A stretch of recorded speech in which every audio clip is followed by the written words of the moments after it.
మా latest videos కోసం మా ఈ తెలుగు న్యూస్ ఛానల్ సబ్స్క్రైబ్ చేసి గంట సింబల్ యాక్టివేట్ చేసుకోండి. ఈ నెల 28న అతిపెద్ద శ్రావణ పౌర్ణమి గ్రహణం కలిసి రాబోతున్నాయి. ఈరోజే రాఖీ పండుగను జరుపుకుంటారు. అంతేకాదు ఈరోజే హయగ్రీవ జయంతిని కూడా జరుపుకుంటారు. అయితే ఈరోజు కలబంద మొక్కతో ఇలా చేస్తే చాలు, కష్టాలన్నీ కూడా పోయి కోట్లు వచ్చి పడతాయి. మీ ఆస్తి రెట్టింపు అవుతుంది, మీ సంపాదన పెరుగుతుంది. మీకు ఉన్నటువంటి కష్టాలు, సమస్యలు, ఆర్థికపరమైనటువంటి బాధలు, అప్పుల సమస్యలు అన్నీ కూడా తొలగిపోతాయి. కలబంద అంటే సాక్షాత్తు లక్ష్మీదేవి యొక్క స్వరూపం. కలబంద మొక్కతో మీరు ఈ చిన్న పరిహారం కనుక చేసుకున్నట్లయితే మీకు ఉన్నటువంటి కష్టాలన్నీ కూడా తొలగిపోతాయి, కోట్లు వచ్చి పడతాయి. ఇక మీరు పట్టిందల్లా బంగారం అవుతుంది, తిరుగులేని రాజయోగం పడుతుంది. అంత విశేషంగా ఈ కలబంద మొక్క ఈ శ్రావణ పౌర్ణమి రోజున మీకు ఉన్నటువంటి ప్రతి సమస్యను కూడా తీరుస్తుంది. ఎందుకంటే కలబంద మొక్క విశిష్టత గురించి మనందరికీ తెలిసిందే. మీ ఇంట్లో సిరుల వర్షం కురవడానికి ఈ కలబంద మొక్క బాగా ఉపయోగపడుతుంది. ఈ రోజుల్లో ప్రతి ఇంట్లో కూడా, అంటే పల్లెటూళ్ళల్లో, సిటీస్లో ఎక్కడా తేడా లేకుండా కలబంద మొక్క యొక్క గొప్పతనాన్ని తెలుసుకుని అందరూ కూడా ఒక చిన్న మొక్కనైనా ఇంట్లో పెంచుకుంటూ ఉన్నారు. కలబంద మొక్క ఏ ఇంట్లో ఉంటుందో ఆ ఇంట్లో 33 కోట్ల దేవతలు తిరుగుతూ ఉంటారని, మనకు డబ్బు పరంగా కూడా బాగా కలిసి వస్తుందని శాస్త్రాలు చెప్తూ ఉన్నాయి. అటువంటి కలబంద మొక్కతో ఈ పరిహారం చేసుకున్నట్లయితే మీకు అంతులేని అదృష్టం వరిస్తుంది. ఆ అదృష్టాన్ని ఆపడం ఎవరి తరం కూడా కాదు. మరి ఇంతకీ ఈ పౌర్ణమి రోజు కలబంద మొక్కతో ఏం చేయాలి అనే విషయాన్ని ఇప్పుడు మనం ఈ వీడియోలో వివరంగా తెలుసుకుందాం. ఫ్రెండ్స్, ఫస్ట్ అయితే కామెంట్ బాక్స్లో జై శ్రీరామ్ అని కామెంట్ చేయండి. అలాగే ఈ వీడియోకి ఒక లైక్ కొట్టి మా ఛానల్ని సబ్స్క్రైబ్ చేసుకొని మాకు సపోర్ట్ చేయండి. ఈసారి మనకు శ్రావణ పౌర్ణమి తిథి అనేది 2 రోజుల పాటు ఉంది. ఈసారి శ్రావణ పౌర్ణమి ఆగస్టు 27వ తేదీ గురువారం ఉదయం 9:08 ప్రారంభమై ఆగస్టు 28వ తేదీ శుక్రవారం ఉదయం 9:48 వరకు ఉంటుంది. మామూలుగా అయితే ఏ రోజైతే రాత్రిపూట పౌర్ణమి తిథి ఉంటుందో ఆ రోజునే పండుగ జరుపుకోవాలి. కాబట్టి మనం 27వ తేదీనే రాఖీ పౌర్ణమిని జరుపుకోవాలి. కానీ ఇక్కడే మనకు ఒక పెద్ద సమస్య వచ్చి పడింది. అదేమిటంటే ఆగస్టు 27వ తేదీన భద్రముహూర్తం ఉంది. అది కూడా కొద్దిసేపు కాదు, ఆ రోజంతా, అనగా ఉదయం 9:08 నుండి మొదలుపెట్టి రాత్రి 9:32 వరకు ఈ భద్రముహూర్తం నిర్విరామంగా కొనసాగుతూనే ఉంది. జ్యోతిష్య శాస్త్రం ప్రకారం భద్రముహూర్తం అనేది శుభకార్యాలకు, ముఖ్యంగా రాఖీ కట్టే కార్యక్రమానికి అత్యంత అశుభకరమైన సమయం. శుభకార్యాలు భద్రాముహూర్తంలో చేస్తే అశుభం కలుగుతుందని బ్రహ్మదేవుడు శాపం పెట్టాడు. భద్రాముహూర్తంలోనే రావణుడికి అతని సోదరి రాఖీ కట్టడం వల్ల లంకాధిపతి నాశనమయ్యాడు.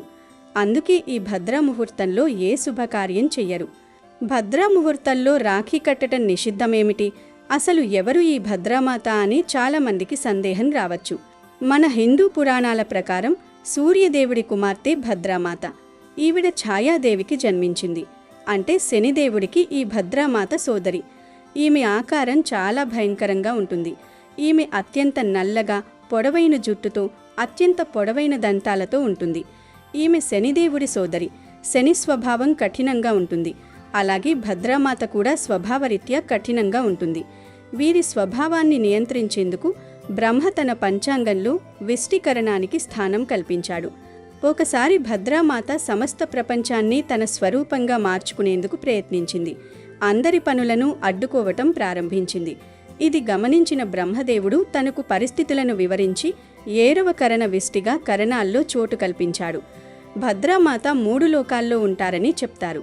తాను నిత్యం 3 లోకాల్లో సంచరిస్తూ ఉంటుంది.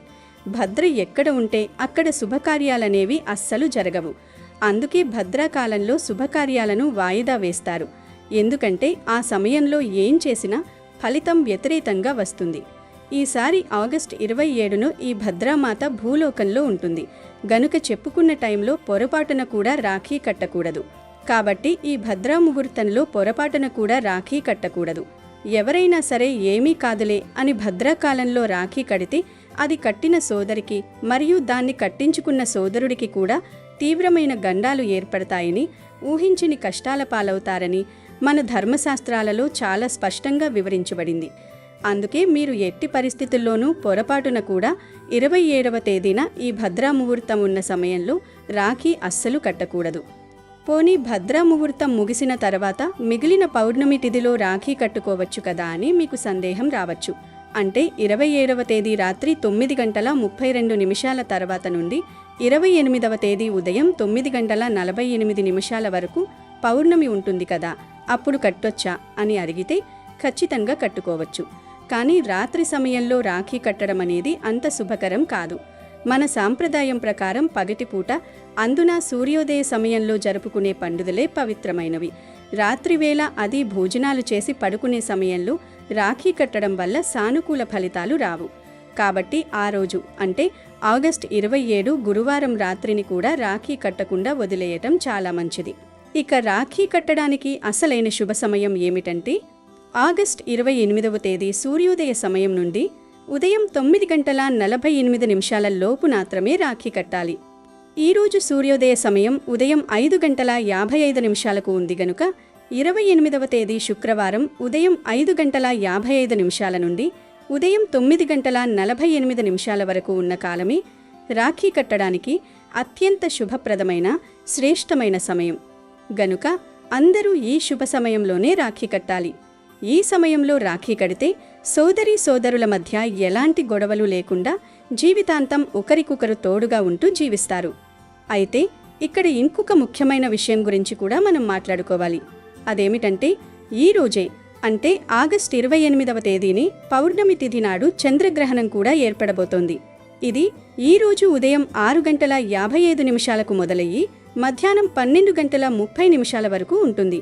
మరి గ్రహణ సమయంలో రాఖీ కట్టవచ్చా అన్న భయం లేదా అనుమానం అందరికీ కలుగుతుంది. ఇక్కడ మీరు గమనించాల్సిన విషయం ఏమిటంటే ఈ గ్రహణ సమయంలో మనకు చంద్రుడు కనిపిస్తాడా?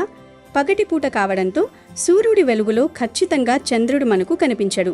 కాబట్టి ఈ గ్రహణం కూడా మన భారతదేశంలో మనకెక్కడా కనిపించదు. శాస్త్రాల ప్రకారం మనకు కంటికి కనిపించని గ్రహణానికి ఎటువంటి సూతక కాలం గాని గ్రహణ దోషం గాని ఏమాత్రం వర్తించదు. గనుక ఈ గ్రహణం వలన మనం రాఖీ కట్టే సమయానికి ఎలాంటి నెగిటివ్ ఎఫెక్ట్ పడదు. కాబట్టి గ్రహణం గురించి ఎలాంటి భయాలు, అపోహలు మనసులో పెట్టుకోవాల్సిన అవసరం లేదు. ఇప్పుడు చెప్పిన సమయమే రాఖీ కట్టడానికి అత్యంత శుభ సమయమని అందరూ ఖచ్చితంగా గుర్తుపెట్టుకోండి. అంటే ఆగస్టు 28వ తేదీ శుక్రవారం ఉదయం 5:55 నుండి 9:48 వరకు ఉన్న టైంలోనే ప్రతి ఒక్కరూ తమ సోదరులకు రాఖీ కట్టండి. ఇదే రాఖీ కట్టడానికి అసలైన దోషరహితమైన శుభముహూర్తం. ఇక ఉదయం 9:48 తర్వాత పౌర్ణమి వెళ్ళిపోతుంది గనుక ఆ తర్వాత మీరు రాఖీ కట్టినా కూడా పండుగ ఫలితమైతే మీకు పూర్తిగా రాదు. అందువల్ల ఎవరైతే రాఖీ కట్టాలనుకుంటున్నారో వాళ్ళందరూ కూడా తమ విలువైన సమయాన్ని వృధా చేసుకోకుండా ఈ శుభ సమయంలోనే మీ అన్నదమ్ములకు ప్రేమతో రాఖీ కట్టి వారి ఆశీస్సులు మెండుగా పొంది జీవితాంతం ఒకరికొకరు తోడుగా ఉంటూ అన్ని శుభ ఫలితాలను పొంది ఎల్లప్పుడూ సంతోషంగా జీవించండి. ఇక ఎంతో పవిత్రమైన ఈ శ్రావణ పౌర్ణమి రోజున గోవుకు ఆహారం పెడితే మీకు ఉండే కష్టాలు పోతాయి, దోషాలు పోతాయి, సకల ఐశ్వర్యాలు సిద్ధిస్తాయి అని శాస్త్రాలు చెప్తూ ఉన్నాయి. పౌర్ణమి రోజు బియ్యపిండిలో బెల్లం కొంచెము నీరు కలిపి గోవుకు ఆహారంగా పెట్టడం వల్ల మానసిక ప్రశాంతత కలుగుతుంది. అలాగే నానబెట్టిన కందులను గోవుకు ఆహారంగా పెట్టడం వల్ల మనలో ఉన్న కోపం తగ్గిపోతుంది. శ్రావణ పౌర్ణమి రోజు నానబెట్టిన కుసుమ గింజలను గోవుకు ఆహారంగా పెట్టడం వల్ల మనం చేసిన పాపాలు దూరమవుతాయి. నానబెట్టిన శనగలను ఈరోజు గోవుకు ఆహారంగా పెట్టడం వల్ల మనలో ఆధ్యాత్మిక చింతన ఏర్పడుతుంది. రాగిపిండి మరియు బెల్లము కలిపి గోవుకు పెడితే మనకు ఉన్న దరిద్రాలు తొలగిపోతాయి. శ్రావణ పౌర్ణమి రోజు నానబెట్టిన పెసర్లను ఆవుకు ఆహారంగా పెట్టడం వల్ల విద్యా అభివృద్ధి కలుగుతుంది. శ్రావణ పౌర్ణమి రోజు ఉడికించిన ఆలుగడ్డలను గోవుకు ఆహారంగా పెట్టడం వల్ల నరఘోష పోతుంది. అలాగే ఈరోజు ఆవుకు క్యారెట్ ఆహారంగా పెట్టడం వల్ల వ్యాపార అభివృద్ధి చెందుతుంది. బీట్రూటు పాలకూరను కలిపి ఆవుకు ఆహారంగా పెట్టడం వల్ల ఐశ్వర్యం కలుగుతుంది. శ్రావణ పౌర్ణమి రోజు గోవుకు దోసకాయను ఆహారంగా పెట్టడం వల్ల శత్రువులు మిత్రులవుతారు. టమాటాను ఆహారంగా పెట్టడం వల్ల వివాహ ప్రాప్తి కలుగుతుంది. ఈరోజు గోవుకు వంకాయను ఆహారంగా పెట్టడం వల్ల సంతాన ప్రాప్తి కలుగుతుంది. శ్రావణ పౌర్ణమి రోజు గోవుకు అరటిపండ్లు ఆహారంగా పెట్టడం వల్ల ఉన్నత పదవులు కలుగుతాయి. ఈరోజు బెండకాయను పెట్టడం వల్ల మనోధైర్యం కలుగుతుంది. దొండకాయను శ్రావణ పౌర్ణమి రోజు గోవుకు ఆహారంగా పెట్టడం వల్ల మనోవ్యాధి తొలగిపోతుంది. ఇలా శ్రావణ పౌర్ణమి రోజు ఆయా పదార్థాలను భక్తితో గోవులకు సమర్పించుకుంటే మీకు ఉన్న సమస్యలు సులభంగా పోతాయి. తరతరాలకు తరగని ఐశ్వర్యం వస్తుంది. సకల దేవతల అనుగ్రహం కలుగుతుంది. కష్టాలన్నీ కూడా పోతాయి. ఈ రోజు అంటే రాఖీ పౌర్ణమి రోజున రాఖీ కట్టే సోదరీమణులు, అలాగే సోదరి ద్వారా రాఖీ కట్టించుకునే సోదరులు అందరూ కూడా తప్పనిసరిగా ఎరుపు రంగు దుస్తులు కానీ లేదా పసుపు రంగు దుస్తులు కానీ ధరించాలి.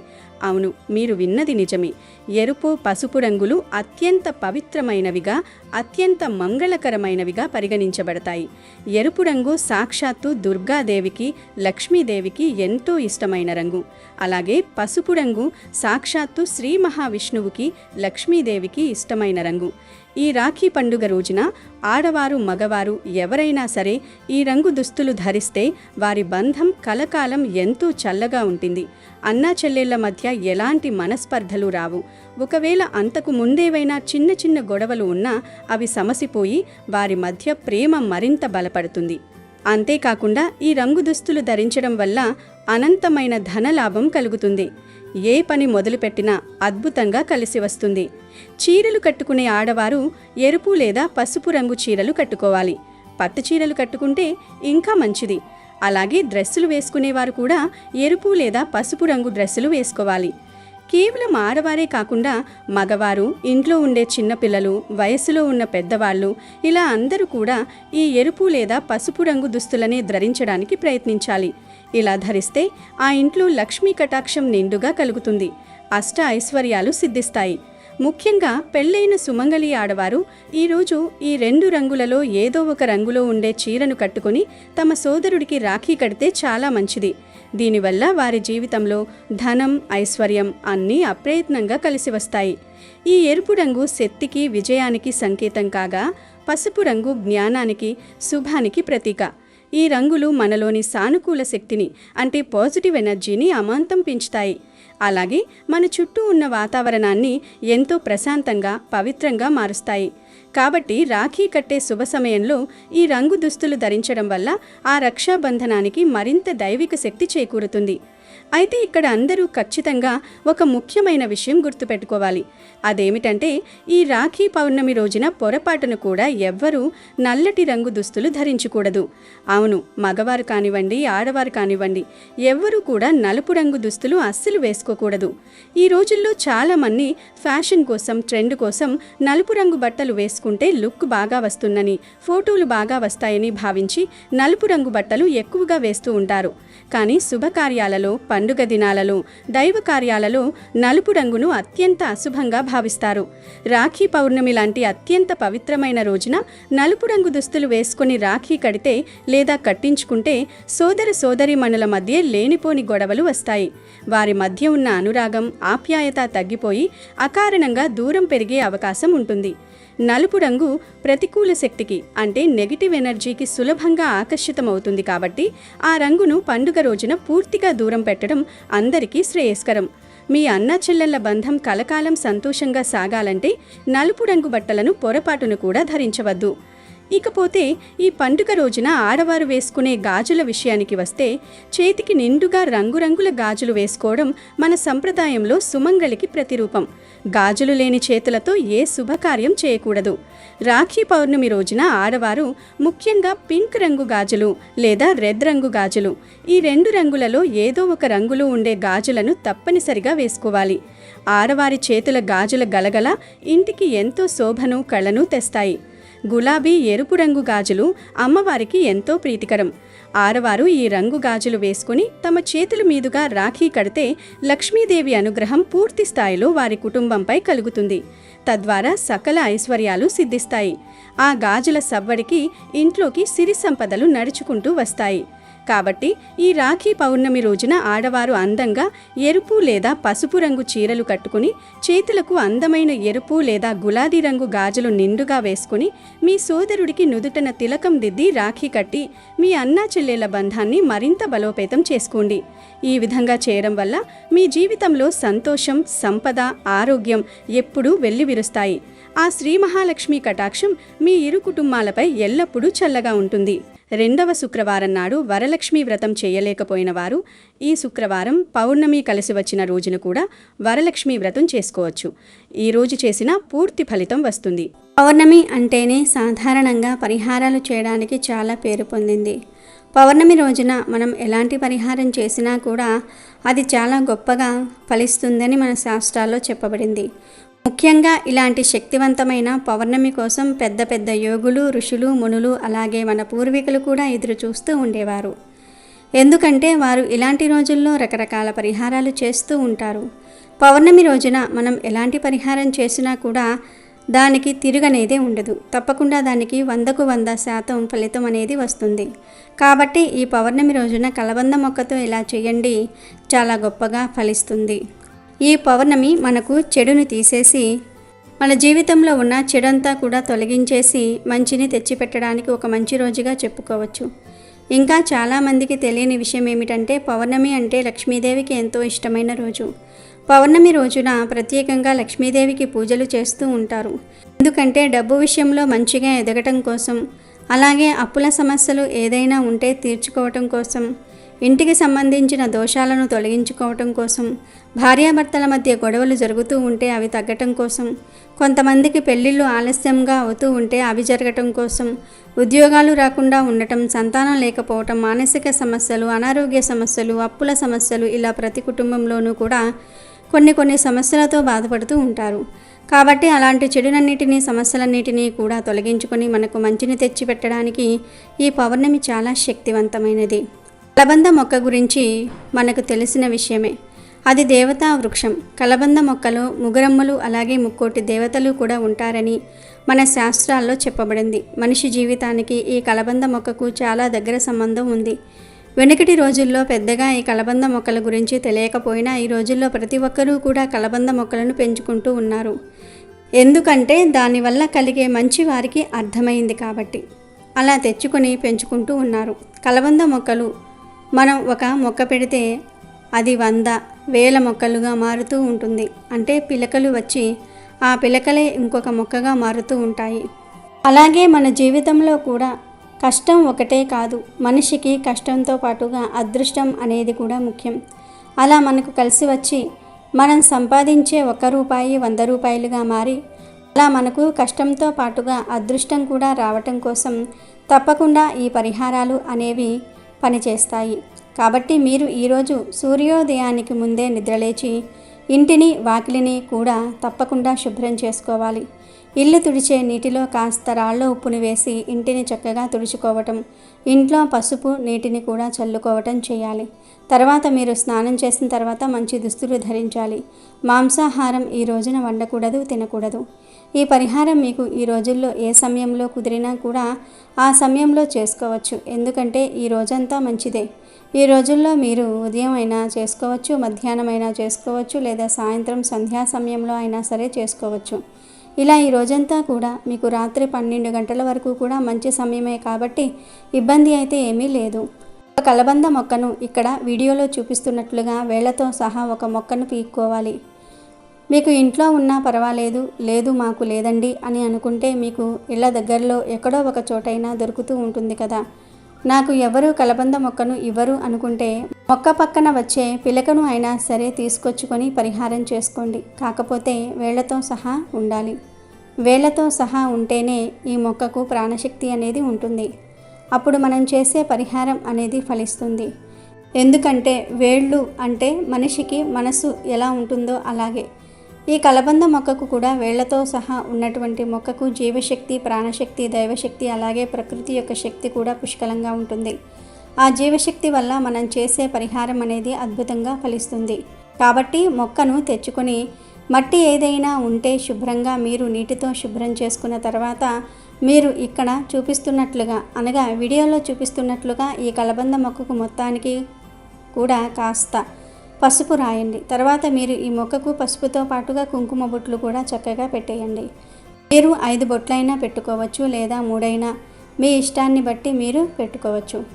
ఈ పసుపు కుంకుమలు ఎంతో పవిత్రమైనవి, అలాగే శుద్ధి అయినటువంటివి. కలబంద మొక్క ప్రకృతి శక్తిని సూచిస్తుంది. ఆకుపచ్చ రంగులో ఉంటుంది. ఈ కలబంద మొక్క ఆకుపచ్చదనం మన జీవితంలో ఎప్పుడూ కూడా పచ్చగా సంతోషంగా ఉండడానికి ఎంతో శక్తివంతంగా ఉపయోగపడుతుంది. పసుపు కుంకుమలు పసుపు ఎరుపు రంగులో ఉంటాయి. ఇవి మనకు మంచిని తెచ్చిపెట్టడానికి, శుభాలు సూచించడానికి, చెడు ఏదైనా ఉంటే తీసేయడానికి ఈ కుంకుమ అనేది కూడా చాలా శక్తివంతంగా ఉపయోగపడుతుంది. ఒక్క మాటలో చెప్పాలంటే పసుపు కుంకుమలు మంగళకరమైనవి, అలాగే శుభప్రదమైనటువంటివి. కాబట్టి అలా చక్కగా మీరు ఈ పసుపు కుంకుమలను కూడా ఈ కలబంద మొక్కకు చక్కగా అలా పెట్టేయండి. కొంతమందిని డబ్బు విషయంలో చూసుకున్నట్లయితే చాలా తక్కువ సమయంలోనే ఎక్కువ సంపాదిస్తారు. అంటే తక్కువ టైంలోనే 5-10 సంవత్సరాల్లోనే కోట్లకు అధిపతులు అవుతూ ఉంటారు. వారు పెద్దగా కష్టపడినది ఏమీ ఉండదు, కానీ అదృష్టం వల్ల వారు కోట్లకు కోట్లు సంపాదించుకుంటూ ఉంటారు. కానీ కొంతమందిని గమనించుకున్నట్లయితే చిన్న వయసు నుంచి కష్టపడుతూ ఉన్నా కూడా డబ్బు విషయంలో చాలా ఇబ్బందులు పడుతూ ఉంటారు. ఎక్కడ వేసిన గొంగలి అక్కడే ఉంది అన్నట్లుగా వారు అలాగే ఎదుగుదల లేకుండా ఆగిపోతూ ఉంటారు. వారికి ఉన్నది అదే సమయం, మనకు ఉన్నది 24 గంటల సమయమే. వారికి మనకి ఒకే సమయం. మరి వారు అలా ఎందుకు చేస్తున్నారు, మనం ఎందుకు అలా చేయలేకపోతూ ఉన్నాము అని అంటే మనకు గ్రహాలు అనుకూలించకపోవటం వల్ల ఇలా జరుగుతూ ఉంటుంది. కాబట్టి అలా కష్టం ఒక్కటే కాదు, అదృష్టం కోసం కూడా ఈ పరిహారాలు అద్భుతంగా పనిచేస్తాయి. మనం కూడా తక్కువ సమయంలో ఎక్కువ సంపాదించుకోవాలి అంటే చక్కగా ఇలా చేసుకోవాలి. అలాగే కొంతమంది ఇంటి మీద ఎప్పుడూ కూడా నరదృష్టి ప్రభావం చాలా ఎక్కువగా ఉంటుంది. ఎప్పుడూ వారి ఇళ్ల మీద పడి ఏడుస్తూ ఉంటారు. అలాంటి నరదృష్టిని తీసివేయడానికి కూడా ఈ పరిహారం చాలా అద్భుతంగా పనిచేస్తుంది. అలా పసుపు కుంకుమలతో కలబందకు చక్కగా బొట్లు పెట్టిన తర్వాత ఈ రాగి ప్లేట్ను కానీ ఇతర ప్లేట్ను కానీ తీసుకొని ఆ మొక్కను అందులో పడేసి దాంట్లో ఒక గుప్పెడు ఉప్పు, అలాగే 1 స్పూను ఆవాలు, 1 ఎండు మిరపకాయను కూడా ప్లేట్లోకి తీసుకోవాలి. ఉప్పు మనకు చెడును తీసివేయడానికి బాగా ఉపయోగపడుతుంది. దిష్టిని తొలగించడానికి బాగా ఉపయోగపడుతుంది. ఉప్పు లక్ష్మీదేవి స్వరూపం. ఉప్పు అప్పులను తొలగించి ఆర్థికంగా మంచిగా ఎదగడానికి, అప్పులను తీర్చడానికి చాలా శక్తివంతంగా ఉపయోగపడుతుంది. ఉప్పు పరిహారాలకు చాలా పేరు పొందింది అన్న విషయం అందరికీ తెలిసిందే. అలాగే ఆవాలు కూడా తంత్రశాస్త్ర ప్రకారం చాలా ప్రాముఖ్యత కలిగి ఉన్నాయి. ఆవాలు చాలా శక్తివంతంగా చెడును తీసేస్తాయి. చూడడానికి చిన్నగా ఉన్నా కూడా వాటి ఫలితం మాత్రం మాటల్లో చెప్పలేనిది. ఆవాలు ఒక్క మాటలో చెప్పాలంటే దరిద్రాన్ని తరిమి కొడతాయి. ఎండుమిరపకాయ కూడా చాలా గొప్పది, శక్తివంతమైనది. కాబట్టి అలా 1 గుప్పెడు ఉప్పు, కొంచెం ఆవాలు, 1 ఎండుమిరపకాయ తీసేసుకుని మీరు ఆ ప్లేట్లో పడేసి ఆ ప్లేట్ను మీ ఇల్లంతా కూడా తిప్పాలి.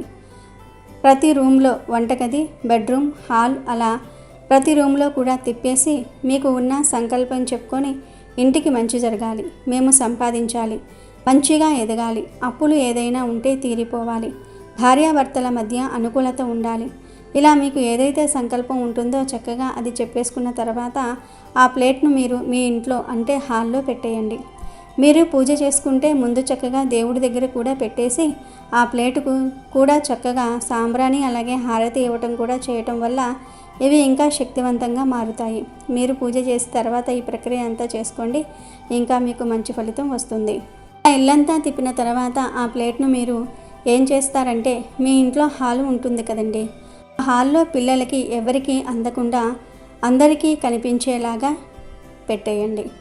అలా పెట్టడం వల్ల ఇంట్లో హాల్లో మధ్య భాగంలో మీరు పెట్టడం వల్ల ఇంటికి సంబంధించిన చెడు శక్తులు ఏమైనా ఉన్నా కూడా మొత్తం ఇది గ్రహించేస్తుంది. అలాగే ఆ రోజంతా కూడా ఇంట్లో ఉంచటం వల్ల ఇంటికి సంబంధించిన నరదృష్టి, దోషాలు, ప్రభావాలు ఏదైనా ఉన్నా కూడా అలా ఉంచటం వల్ల మొత్తానికి కూడా ఇది గ్రహించేస్తుంది. ఈ ప్లేట్లో ఉన్న ప్రతిదీ కూడా చాలా శక్తివంతమైనవి. నెగిటివిటీ అంతటినీ కూడా ఏదైనా కాస్తో కూస్తో ఉన్నా కూడా గ్రహించడానికి కొంచెం సమయం పడుతుంది. కాబట్టి ఈ ప్లేట్ను మీరు అలా మీ ఇంట్లో హాల్లో కానివ్వండి, లేదా ఏదైనా మూలన ఈశాన్య భాగంలో కానీ ఆ ప్లేట్ను పెట్టడం వల్ల ఇంట్లో ఉన్న చెడును గ్రహిస్తుంది, అలాగే నరదృష్టిని కూడా తీసేస్తుంది. ఈ ప్లేట్ను పెట్టి అలా ఉంచేయండి. ఆ రోజంతా అలా వదిలేసిన తర్వాత మరుసటి రోజు ఉదయం లేచిన తర్వాత ఆ ప్లేట్లో ఉన్నటువంటి ఆవాలు, ఉప్పు, ఎండుమిరపకాయ తీసుకుని వెళ్ళి ఏదైనా పారే నీటిలో పోసేయండి.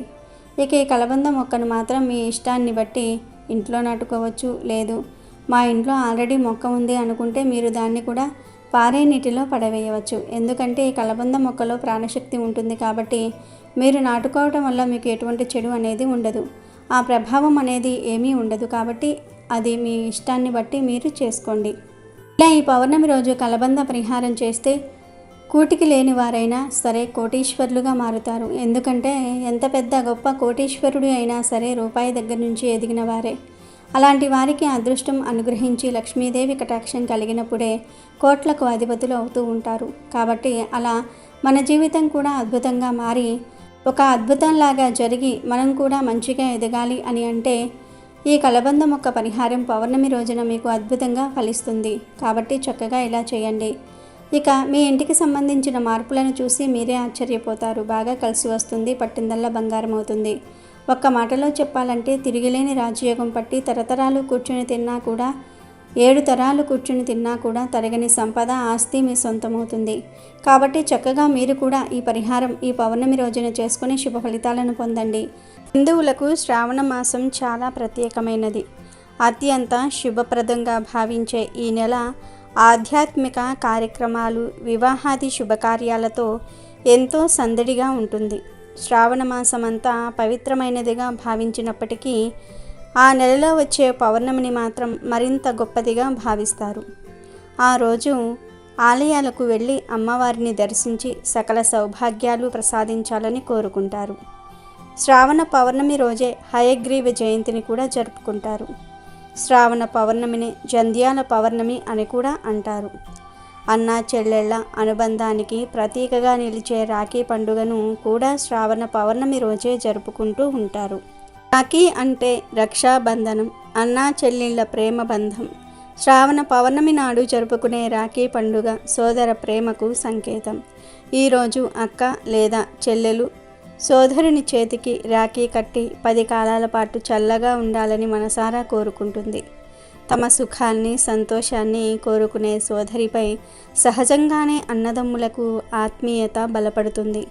ఆమెను జీవితాంతం రక్షించడానికి, కంటికి రెప్పలా కాపాడడానికి సిద్ధంగా ఉంటారు.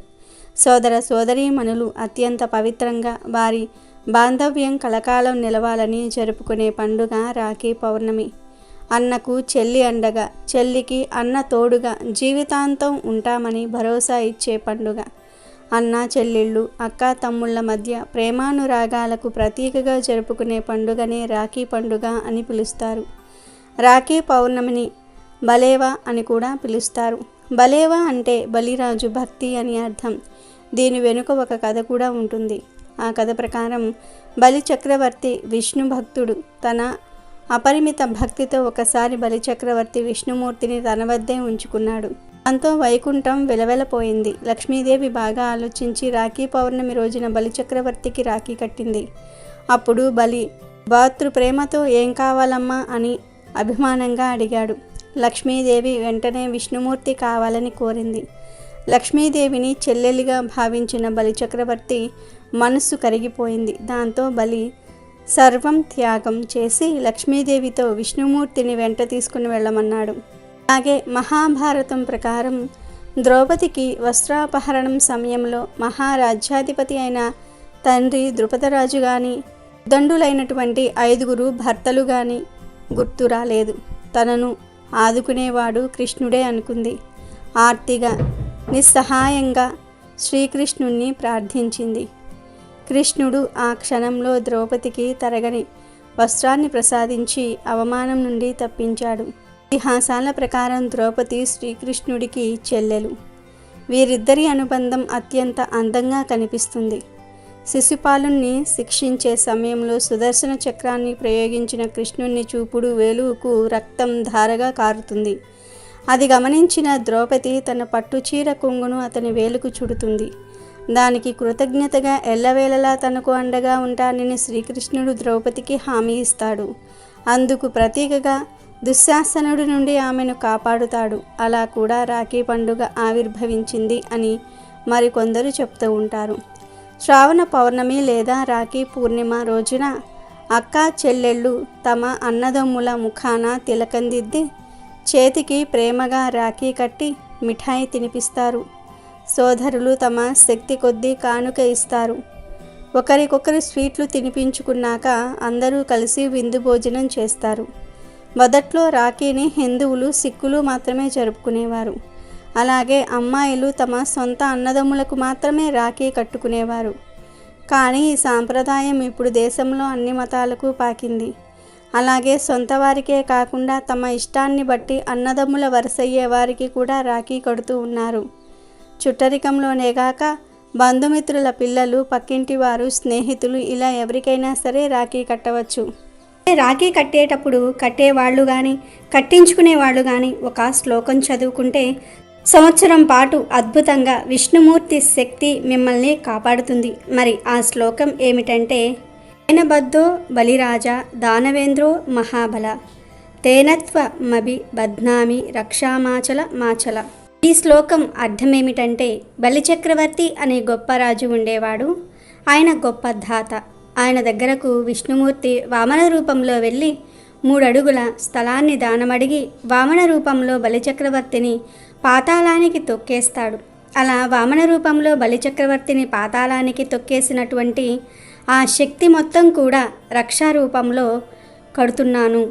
ఈ శక్తి సంవత్సరం పాటు మనల్ని రక్షించాలి, స్థిరంగా మనల్ని కాపాడాలి అని చెప్పటమే ఈ శ్లోకంలోని అర్థం. కాబట్టి రాఖీ కట్టినప్పుడు తప్పక ఈ శ్లోకం చదువుకోండి.